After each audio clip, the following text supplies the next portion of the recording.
Bonjour et bienvenue, chers auditeurs. Merci de nous rejoindre pour un nouvel épisode de Sagesse et Succès, le podcast d'un lifestyle inspirant.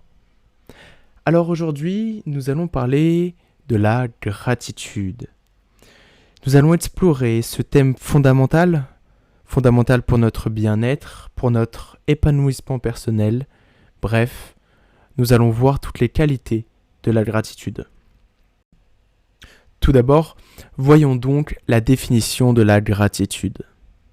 La gratitude est donc un sentiment de reconnaissance et d'appréciation pour les aspects positifs de notre vie, qu'ils soient petits ou grands. Une citation d'Aesop qui nous dit « La gratitude transforme ce que nous avons en suffisant ». Donc là, on voit très bien que la gratitude, c'est le fait de reconnaître tout ce que nous avons et de nous sentir pleins et remplis. Généralement, l'humain, a tendance à aller toujours chercher plus, à toujours essayer et n'être jamais satisfait, n'être jamais rassasié. C'est pour ça d'ailleurs que l'homme en est là où il est aujourd'hui, grâce à toutes les innovations, toutes les grandes découvertes, mais en même temps, pour qu'il soit relativement apaisé et qu'il soit quand même satisfait de sa vie, il faut qu'il ait de la gratitude, qu'il ait ce sentiment-là. Alors, attention, il y a une distinction quand même qui existe entre la gratitude et le remerciement. La gratitude est une attitude intérieure qui est durable, tandis que dire merci, c'est une expression que nous utilisons régulièrement, c'est vraiment quelque chose de ponctuel. Alors que la gratitude, c'est vraiment un remerciement constant et un état dans lequel nous sommes. C'est un sentiment. Donc, ce sentiment de gratitude a de nombreux bienfaits. Tout d'abord, ce sentiment a des bienfaits psychologiques. Tout d'abord, la réduction du stress, la réduction de l'anxiété. De nombreuses études le montrent que les personnes qui pratiquent la gratitude ont des niveaux de cortisol, qui est l'hormone du stress, beaucoup plus bas que les autres. Une étude aussi montre qu'il y a une augmentation du bonheur et de la satisfaction de vie. Car justement, il y a ce sentiment de satisfaction. On valide ce que nous avons et on l'apprécie correctement à sa juste valeur. Et donc une étude de l'Université de Californie a révélé que les personnes qui tiennent un journal de gratitude sont 25% plus heureuses que celles qui ne le font pas. Donc, les bienfaits psychologiques sont importants et sont là, et c'est exactement les bienfaits que nous recherchons dans le développement personnel. Réduire le stress et l'anxiété et augmenter le bonheur. Par la suite, il y a des bienfaits physiques. Tout d'abord, l'amélioration du sommeil. C'est une certitude. Si on est moins stressé, si on est plus heureux, on dort plus facilement, on se sent bien, on a ce sentiment de bien-être. Une étude publiée dans Applied Psychology, Health and Wellbeing, indique que les personnes qui pratiquent la gratitude dorment mieux et plus longtemps. Car forcément, comme je l'ai dit avant, le stress est l'un des plus gros problèmes pour avoir un bon sommeil et dormir correctement. Donc déjà, si on le réduit, c'est mieux. Et si on se sent épanoui et satisfait dans notre vie, eh bien, on n'a pas de raison de s'inquiéter et on dort profondément et notre corps se repose donc beaucoup mieux. Ensuite, un autre bienfait physique, c'est le renforcement du système immunitaire. Donc, notre corps, s'il se sent satisfait, content et apaisé, eh bien évidemment, nos anticorps sont beaucoup plus résistants. Il y a aussi une amélioration des relations. Forcément, lorsque les bienfaits psychologiques et les bienfaits physiques rentrent en jeu, nos relations s'améliorent. On est moins fatigué, on est moins stressé, on est plus heureux. Donc forcément, on dégage cette joie. Et nos relations s'améliorent, que ce soit amicales, amoureuses ou professionnelles. Cependant, nous venons donc de voir les bienfaits de la gratitude.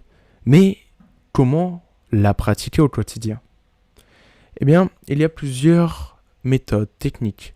Tout d'abord, une étude l'avait même juste avant, il faut tenir un journal de gratitude. C'est-à-dire, chaque jour, il faut noter 3 choses pour lesquelles vous êtes reconnaissant.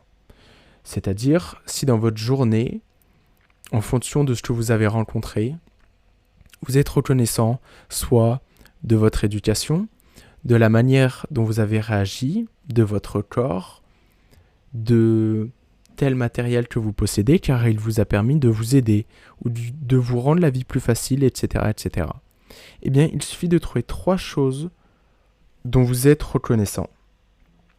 Une fois cela, déjà, vous aurez fait le travail de chercher chaque jour 3 choses que vous remerciez, que vous appréciez et qui vous rendent complètement rempli et satisfait.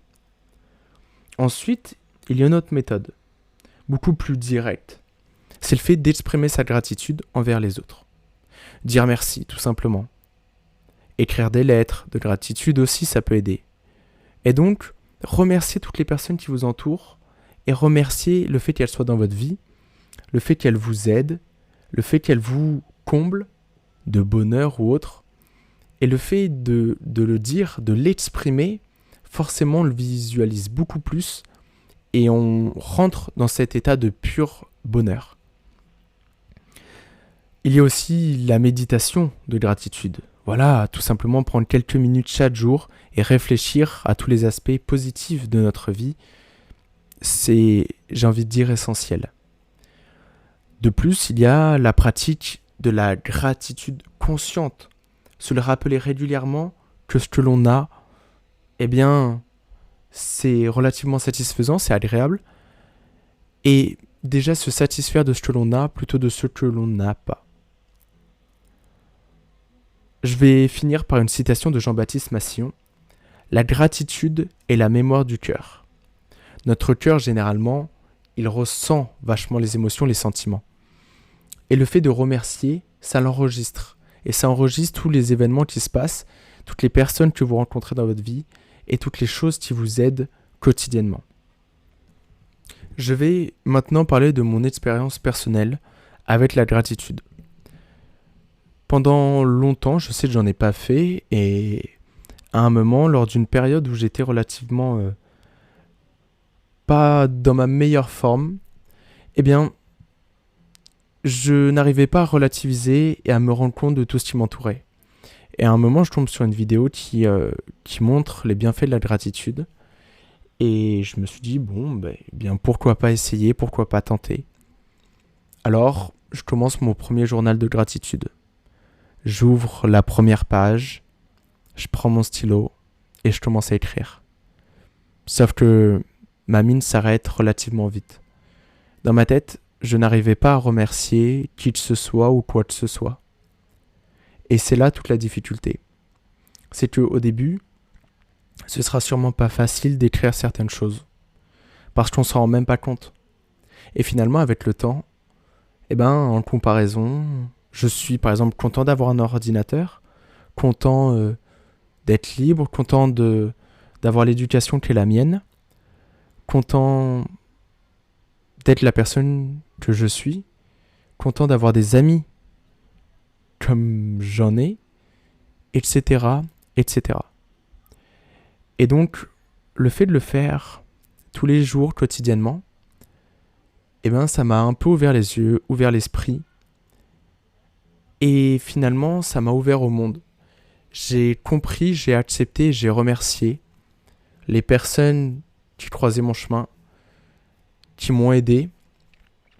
Et tout se simplifie dans notre tête et on devient vachement plus heureux, plus satisfait. Et cette satisfaction, vraiment, elle n'a pas de prix. Elle n'a pas de prix puisque je relis même de temps en temps certaines journées de gratitude. Et vraiment, ça rappelle des souvenirs aussi. Et c'est là où on voit que j'ai même une bien meilleure mémoire, car le fait de l'avoir remercié, je l'ai visualisé, et j'ai visualisé en fait quelque chose d'abstrait. Et c'est ça toute la beauté. Donc, même après, vous pouvez faire tout simplement une liste, un top 10 des choses dont vous avez le plus de gratitude. et vous le relisez régulièrement. Et votre liste peut évoluer. Donc, tout cela a vraiment une grande importance. Et je voulais montrer à quel point la gratitude m'a aidé et m'a permis de grandir et d'ouvrir les yeux sur la personne que j'étais et sur ma manière d'être entouré. Pour finir, je vais vous lâcher avec quelques conseils pour vraiment maintenir une bonne pratique de gratitude. Tout d'abord, il faut arriver à intégrer la gratitude dans sa routine quotidienne. Ça prend pas beaucoup de temps, ça demande juste un petit peu de réflexion et ça peut même se faire essentiellement dans votre tête. Après, vous pouvez le noter sur votre téléphone, sur un papier, peu importe. C'est à vous de voir votre préférence. Ensuite, vous pouvez créer des rappels visuels ou même des alarmes pour penser à la gratitude.